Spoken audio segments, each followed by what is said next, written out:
आपका first question है Keshavananda Bharti case 1973 किससे संबंधित है? तो केशवानंद भारती केस किस सन में हुआ था? 1973 में। ये आपको ध्यान रखना है क्योंकि वर्ष पूछा जाता है। और इसका करेक्ट आंसर है ऑप्शन बी, मूल संरचना सिद्धांत। ठीक है, option B is the correct answer. और आपको सिर्फ और सिर्फ क्लास के एंड तक बने रहना है क्योंकि बहुत ही जल्दी 5 से 10 मिनट में हम जो है क्लास को कंप्लीट करेंगे। फटाफट एक नज़र में सभी जो है केसेस को हम देखेंगे। ठीक है, चलिए नेक्स्ट क्वेश्चन है आपका, मिनर्वा मिल्स केस 1980 का संबंध किससे है? तो किससे है फटाफट से बताएंगे। तो आपका करेक्ट आंसर है ऑप्शन ए, डीपीएसपी वेस्ट फंडामेंटल राइट्स। ठीक है, चलिए नेक्स्ट क्वेश्चन है। और आपसे क्वेश्चन एक है कि जो हमारे डीपीएसपी है और फंडामेंटल राइट है, ये किस देश से लिए गए हैं? इसका आंसर आपको कमेंट बॉक्स में बताना है। ऐसे ही बीच बीच में मैं आपसे क्वेश्चन करती हुई चलूँगी। ठीक है, और आपको उसका आंसर कमेंट बॉक्स में देना है। नेक्स्ट है गोलकनाथ केस 1967 में क्या निर्णय हुआ? जो गोलकनाथ केस हुआ था वो जो 1967 में, इसका निर्णय क्या हुआ था? तो इसका निर्णय क्या आया था? मौलिक अधिकार संशोधित नहीं होंगे। जो हमारे मौलिक अधिकार है वो संशोधित नहीं होने चाहिए, ये गोलकनाथ केस में कहा गया था। ठीक है, इसका निर्णय आया था। Option B is the correct answer. और अगर आपको इसकी कंसेप्चुअल क्लास चाहिए, आपको इसका बेसिक समझना है, तो आप इसी चैनल पर विजिट करें जहाँ पर आपको इससे रिलेटेड बहुत ही इंपॉर्टेंट क्लासेस मिल जाएंगी। और ये एमसीक्यूज टाइप है और आपको एक नज़र में दिखाने के लिए कि कौन कौन से केस बहुत ही इंपॉर्टेंट हैं जो आपके एग्जाम्स में पूछे जा सकते हैं। तो और अगर आपको इसकी लॉन्ग वीडियो और भी चाहिए, आपको इसका पूरा बेसिक समझना है किस केस में क्या कहा गया था, तो आप ज़रूर इस चैनल पर विजिट करके वहाँ पर क्लास को देख लें। चलिए नेक्स्ट क्वेश्चन है, मेनका गांधी केस 1978 किससे संबंधित है? तो किससे संबंधित है? आपका करेक्ट आंसर है ऑप्शन ए, आर्टिकल 21। आर्टिकल 21 में क्या है? फटाफट से सभी बताएंगे कमेंट बॉक्स में कि आर्टिकल 21 क्या कहता है, किसके बारे में है। ठीक है, चलिए नेक्स्ट क्वेश्चन है, शंकर प्रसाद केस 1951 का विषय क्या था? तो आपका करेक्ट आंसर है ऑप्शन ए, संशोधन शक्ति। ठीक है, option A is the correct answer. In case में ये जरूरी नहीं किसने क्या कहा क्या नहीं कहा, सिर्फ आपको ध्यान रखना कौन सा केस किससे रिलेटेड है, किस में क्या निर्णय आया था, क्या फैसला लिया गया था। ठीक है, इन चीज़ों को आपको बहुत ही अच्छे से ध्यान रखना है क्योंकि यही चीज़ें पूछी जाती हैं। नेक्स्ट क्वेश्चन है, इंदिरा गांधी केस 1975 किससे संबंधित है? तो आपका करेक्ट आंसर है चुनाव वैधता से। Option A is the correct answer.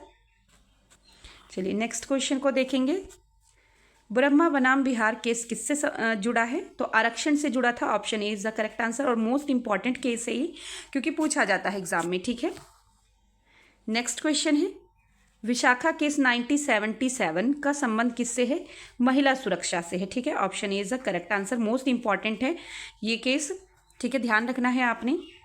Next question है, SR बम्बई केस 1994 किससे संबंधित है? तो राष्ट्रपति शासन से। Option A is the correct answer.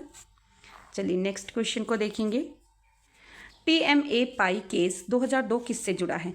तो TMA पाई केस 2002 शिक्षा अधिकार से जुड़ा है। Option A is the correct answer. सभी केसेस जो हैं मोस्ट इंपॉर्टेंट हैं, इसलिए आपको ध्यान रखना है।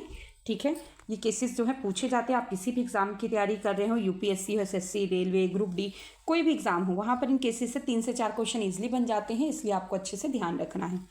चलिए नेक्स्ट क्वेश्चन है, सायरा बानो केस 2017 किससे संबंधित है? मोस्ट इंपॉर्टेंट है क्योंकि बहुत ही ज़्यादा अभी भी ये चर्चा में बना रहता है और पहले भी बना, बहुत ही ज़्यादा ये विवाद में चर्चा में रहा है। तो आपको ध्यान रखना है, सायरा बानो 3 तलाक से। ठीक है, option A is the correct answer, 3 तलाक। चलिए नेक्स्ट क्वेश्चन है, नवजेत सिंह जौहर केस 2018 किससे जुड़ा है? तो धारा 377 से जुड़ा है। Option A is the correct answer. और धारा 377 में क्या कहा गया है, क्या है, इस चीज़ को आप मुझे कमेंट बॉक्स में बताएंगे। ठीक है, चलिए नेक्स्ट क्वेश्चन है, के एस पुट्टुस्वामी केस 2017 का संबंध किससे? मोस्ट इंपॉर्टेंट है, बहुत ही ज़्यादा चर्चा में रहा है। तो आपका करेक्ट आंसर है निजता का अधिकार। Option A is the correct answer. ये केस किससे संबंधित था? निजता का अधिकार से। ठीक है, चलिए नेक्स्ट क्वेश्चन को देखेंगे। नेक्स्ट क्वेश्चन है, सबरीमाला केस 2018 किससे संबंधित है? तो धार्मिक स्वतंत्रता से। Option A is the correct answer. चलिए नेक्स्ट क्वेश्चन देखेंगे, अयोध्या केस 2019 किससे जुड़ा है? बहुत ही विवाद में रहा, बहुत ही ज़्यादा, और आपने देखा भी इस पर कितना अच्छा निर्णय भी आया। तो आपका करेक्ट आंसर है ऑप्शन ए, भूमि विवाद से। ठीक है, option A is the correct answer. चलिए नेक्स्ट क्वेश्चन को देखेंगे। इंदिरा साहनी केस 1992 का संबंध किससे है? तो आरक्षण ओबीसी जो होते हैं उनसे संबंधित है। ठीक है, ओबीसी से। Option A is the correct answer है। और इंदिरा साहनी हो गया, केशवानंद भारती हो गया, गोलकनाथ हो गया, ये 3-4 तो इतने मेजर केसेस हैं कि आपसे एग्जाम्स में पूछे ही जाते हैं, इसलिए ये सभी केसेस आपको अच्छे से ध्यान रखना है। ठीक है, चलिए नेक्स्ट क्वेश्चन को देखेंगे। नेक्स्ट क्वेश्चन है आपका, MC मेहता केस किससे संबंधित है? तो पर्यावरण से। किससे? पर्यावरण से। Option A is the correct answer. और पर्यावरण का जो प्रावधान या उसकी परिभाषा किस आर्टिकल में दिया गया है, आप कमेंट बॉक्स में मुझे बताएंगे। चलिए नेक्स्ट क्वेश्चन है, L चंद्र कुमार केस 1977 का विषय क्या है? तो आपका करेक्ट आंसर है न्यायिक समीक्षा। Option A is the correct answer. और मैं पहले ही इसकी एक्सप्लेनेशन, व्याख्या वाली क्लास अच्छे से समझा कर करा चुकी हूँ आप सभी को। अगर आपको वो क्लास को देखना है, समझना है अच्छे से इसका बेसिक्स क्या है स्ट्रक्चर, तो आप इस चैनल पर विजिट करके उस क्लास को देख सकते हैं। चलिए नेक्स्ट क्वेश्चन है, किर्टो होल्हन केस 1992 किससे जुड़ा है? तो जो दल विरोध कानून था उससे, दल बदल विरोध कानून था उससे जुड़ा है। ठीक है, option A is the correct answer. चलिए नेक्स्ट क्वेश्चन को देखेंगे। नेक्स्ट क्वेश्चन क्या है, SC एडवोकेट्स केस 1993 किससे संबंधित है? जजों की नियुक्ति से। Option A is the correct answer. Sorry. Next question है आपका, IR कोयले केस 2007 किससे संबंधित है? तो आपका करेक्ट आंसर है ऑप्शन ए, 9वीं अनुसूची की न्यायिक समीक्षा से। ठीक है, ये ध्यान रखना है, कौन सी अनुसूची? 9वीं अनुसूची। और हमारे जो संविधान में या हमारे जो आर्टिकल्स हैं, कितने आर्टिकल्स हैं, कितनी अनुसूची है, कितने भाग हैं, आप सभी को अच्छे से पता होना चाहिए। तो अभी वर्तमान में कितनी अनुसूचियां हैं? 12। ठीक है, और अगर आपसे पार्ट जो होते हैं, भाग 1 भाग 2, कितने भाग हैं? तो 24। और हमारे कितने मौलिक अधिकार हैं? 6। इस चीज़ को आपको क्रमशः याद रखना है, 6, 12, 24। ठीक है, इन तीनों ही चीज़ों को आपको ध्यान रखना है। तो कौन सी अनुसूची है? 9वीं अनुसूची की न्यायिक समीक्षा से जुड़ा है IR कोयले केस। ठीक है, चलिए नेक्स्ट क्वेश्चन को देखेंगे।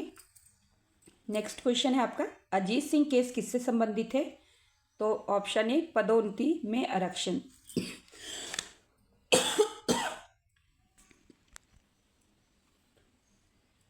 चलिए नेक्स्ट क्वेश्चन को देखेंगे, उन्नी कृष्णन केस 1993 का संबंध है, किससे संबंध है? शिक्षा के अधिकार से। Option A is the correct answer.